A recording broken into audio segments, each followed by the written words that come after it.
Hi everyone, welcome back to this fresh video. आज के इस वीडियो में हम बात करने वाले हैं कि अगर आप लोग इंजीनियरिंग लेना चाहते हो और इंजीनियरिंग में ब्रांच चूज करना चाहते हो तो कौन से ब्रांच को हमें चूज करना चाहिए, क्या क्या फैक्टर्स पर डिपेंड करता है।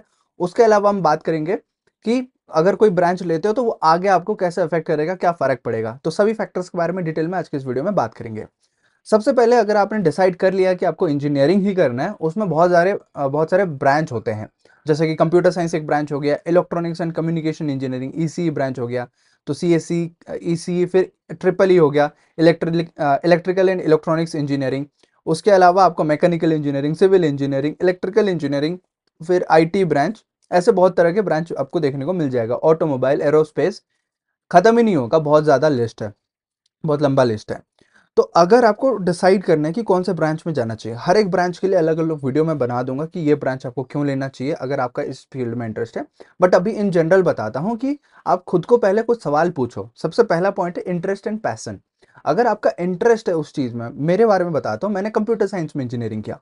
तो कंप्यूटर साइंस चूज करने से पहले मेरे अंदर ये था कि मुझे बहुत इंटरेस्ट है, कंप्यूटर साइंस में इंटरेस्ट है, मेरा पैशन है। मैं फ्री टाइम में भी कंप्यूटर में लगा रहता था, कुछ ना कुछ करता था। जैसे कि कोडिंग हो गया, मैं 11-12 में पाइथन प्रोग्रामिंग और सी प्लस प्लस सीखा था। तो पाइथन का बेसिक्स आता था, उतना नहीं है, बट सी प्लस प्लस अच्छे से आया। फिर कॉलेज में जाके मैंने सी प्रोग्रामिंग सीखा, फिर पाइथन भी सीखा, जावा प्रोग्रामिंग भी सीखा, H T M L C S S सीखा। तो मेरा इंटरेस्ट और पैशन दोनों अलाइन हो गया कंप्यूटर साइंस के लिए। तो मैंने कंप्यूटर साइंस लिया। जिन लोगों को बिल्डिंग्स वगैरह पसंद है वो लोग सिविल इंजीनियरिंग जा सकते हैं।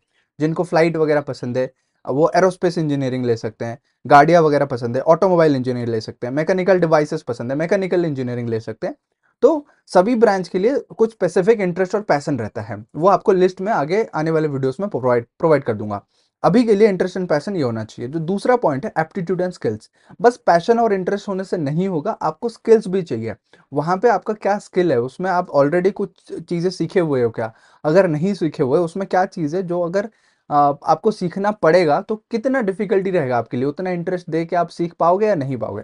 वो चीज़ों को भी कंसिडर करना पड़ेगा, तभी जाके इस फील्ड में आप आगे बढ़ सकते हो।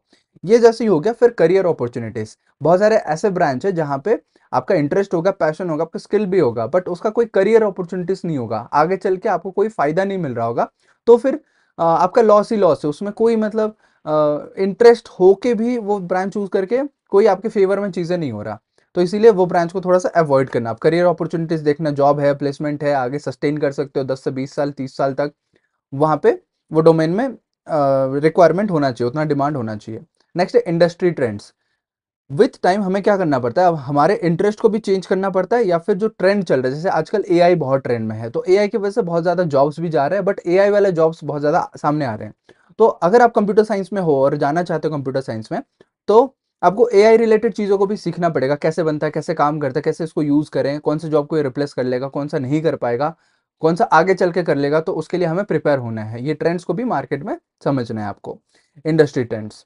Then higher education and research opportunities. अगर आपको न बट बस बैचलर नहीं करना है, बीटेक तक सीमित नहीं रहना है, आपको आगे भी चल के इसमें मास्टर्स भी करना है, पीएचडी भी करना है, फॉरेन में जाके पढ़ना है, तो इसमें कितना रिसर्च अपॉर्चुनिटीज अवेलेबल है, पीएचडी कर सकते हो। तो किस चीज़ में कर सकते हो, एमटेक करना है या एमएस करना है फॉरेन में जाके, तो फिर उसमें क्या अपॉर्चुनिटीज है अभी से पहले पता कर लो। एक बार करियर अलाइन हो जाएगा तभी आप उस फील्ड में एंटर कर सकते हो, वरना फिर आप जंप करते रहोगे। पहले कंप्यूटर साइंस ले लिया, फिर कंप्यूटर साइंस इंटरेस्ट नहीं आ रहा, फिर चेंज कर लिया, आप कोई दूसरे ब्रांच में चले गए, या फिर मास्टर्स में कोई दूसरे ट्रैक में जा रहे हो। तो अलाइन हो जाएगा तो फिर आपके फेवर में ही रहेगा ये चीज़ें। नेक्स्ट है सैलरी एंड कंपेंसेशन। पैसा भी ठीक ठाक मिलना चाहिए, क्योंकि अल्टीमेटली सब लोग जो भी काम करते हैं पैसे के लिए करते हैं, जॉब हो, बिजनेस हो, सबको पैसा चाहिए अल्टीमेटली। ये बहुत बाद में रियलाइज होता है, शुरू शुरू में लगता है बस इंटरेस्ट इंटरेस्ट इंटरेस्ट, बट जब आगे चल के देखेगा कि आपको पैसा ही नहीं मिल रहा, तो फिर आपका इंटरेस्ट हो के, पैशन हो के, करियर जो मार्केट ट्रेंड्स हो के भी फायदा नहीं है। पैसा भी होना चाहिए सफिशिएंट, आप सैलरी भी कमा पाओ इससे, या फिर बिजनेस कर रहे हो तो वहां से भी प्रॉफिट ले पाओ। ये चीज होने के बाद जो नेक्स्ट पॉइंट होगा वो होगा वर्क एनवायरनमेंट। बहुत ज्यादा लोग ऐसे होते हैं ना, वो जबरदस्ती उस फील्ड में आते हैं, बट उनका इंटरेस्ट नहीं होता उस फील्ड में, जबरदस्ती काम करते रहते हैं। बट आपका तो इंटरेस्ट, आप इंटरेस्ट के साथ काम कर रहे हो। जब वर्क एनवायरनमेंट में उनके साथ काम करोगे तो फिर आपको मजा नहीं आएगा, क्योंकि आपका इंटरेस्ट है, उनका इंटरेस्ट नहीं है। तो फिर अलाइन नहीं होगा दोनों का इंटरेस्ट। सो दैट्स वाई आपको ऐसी चीजें सिलेक्ट करना है जहां पे वर्क एनवायरनमेंट भी अच्छा हो। वो अभी से कैसे पता चलेगा, आप थोड़ा सा फैमिली में पता करो कौन ऐसे इंजीनियर्स हैं, वो कौन से डोमेन में है, उनका वर्क एनवायरनमेंट कैसा है, काम कैसे होता है। और आप लिंक्डइन पे एक्टिव रहो, ट्विटर पे एक्टिव रहो, तो इन सब चीज़ों के बारे में पता चलेगा। यूट्यूब और इंस्टा पे ये सब ज़्यादा नहीं मिलता है। मेनली ये जो टेक का है, इंजीनियरिंग वगैरह या फिर इसी फील्ड में आप जाना चाहते हो, तो ट्विटर में थोड़े एजुकेटेड ऑडियंस और लिंक्डइन पे मिलेंगे आपको। यूट्यूब और इंस्टा पे उतने ज़्यादा नहीं मिलेंगे। नेक्स्ट है लोकेशन एंड इंडस्ट्री प्रेजेंस। आप जिस जगह रहते हो, क्या वहां पे उसका डिमांड है, वहां पे आप कुछ कर सकते हो, वरना तो फिर आपको हमेशा ट्रैवल करते रहना पड़ेगा, घर से दूर रहना पड़ेगा। आप उसमें ओके हो तो फिर कर सकते हो, बट ठीक है, आसपास देखोगे तो थोड़ा बेटर रहेगा। आपके प्रेफरेंस के लिए प्रेजेंस होना चाहिए इंडस्ट्री का, जो लोकेशन है उसका प्रेजेंस होना चाहिए। नेक्स्ट है करिकुलम एंड सब्जेक्ट। जब आप पढ़ाई करते हो उस फील्ड में, तो उसका सिलेबस पहले देख लो। जो चीज़ें वहां पे पढ़ाया जाएगा उस ब्रांच में, उसमें जो टॉपिक्स है, जो सब्जेक्ट्स है, वो आप पढ़ पाओगे? आपका कोई डिफिकल्टी तो नहीं है? फॉर एग्जांपल कंप्यूटर साइंस में जाते हो तो मैथ्स चाहिए। बहुत लोग मैथ्स से डरते हैं 11 12, बट वहां पे मैथ्स का यूज होगा। पहले 2 साल आपको मैथ्स पढ़ना पड़ेगा। तो मैथ्स अगर कमजोर है तो कोशिश करो उसको इंप्रूव करने का, ना कि कंप्यूटर साइंस छोड़ने का। मैं हर किसी को यही बात बताता हूँ कि अगर आपका किसी फील्ड में वीक है, कोशिश करो उसको इंप्रूव करने का, ना कि उससे भागने का दूर। जितना भागते जाओगे वो आपके पीछे उतना भागेगा। इट्स बेटर कि फेस इट, उसको सीखो, पढ़ो और मैथ्स को इंप्रूव करो। क्लियर? नेक्स्ट पॉइंट रहेगा that will be internship and project opportunities. जब आप पढ़ाई कर रहे हो, पढ़ाई के दौरान आपको प्रोजेक्ट करने का अपॉर्चुनिटी मिलेगा और इंटर्नशिप का भी अपॉर्चुनिटी मिलेगा। सेकंड ईयर थर्ड ईयर में आप जाके डायरेक्ट काम कर सकते हो, आपको पैसे भी मिलेंगे। या फिर पेड इंटर्नशिप होते हैं जहां पे आप पैसे देते हो, आप कुछ चीजें सीखते हो। इसका फायदा क्या होगा?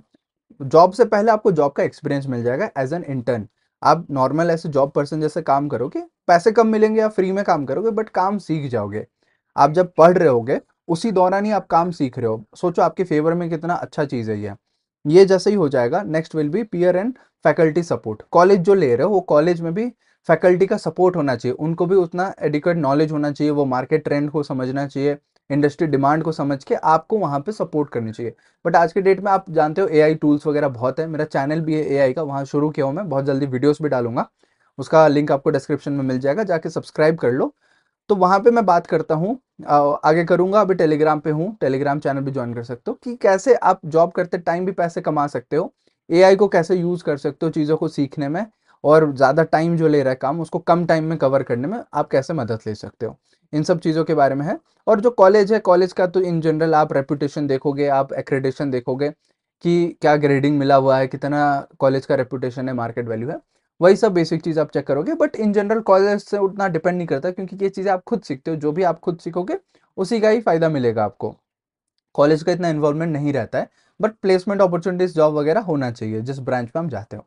बस यही था पूरे वीडियो का मतलब फोकस था, आपको समझ आ जाए कोई ब्रांच लेने से पहले किन चीज़ों पे फोकस करना चाहिए, क्या चीज़ें सीखना चाहिए। ये अगर आपने माइंड में रख लिया तो डेफिनेटली आप एक अच्छे इंजीनियर भी बनोगे और इंटरेस्ट के साथ काम करोगे। आप परेशान नहीं होगे, बार बार खुद को नहीं कोसोगे यार किस ब्रांच में मैं आ गया, मेरा इंजीनियरिंग बर्बाद हो गया। ये नहीं होना चाहिए। बट आप अच्छे से काम करो, सीखो। कुछ दिक्कत होता है कमेंट में बताओ, आने वाले वीडियोस में सभी डाउट्स को मैं सॉल्व करके एक वीडियो में बना दूंगा। मिलते हैं अगले वीडियो में। चैनल पे पहली बार है तो प्लीज चैनल को सब्सक्राइब कर लो।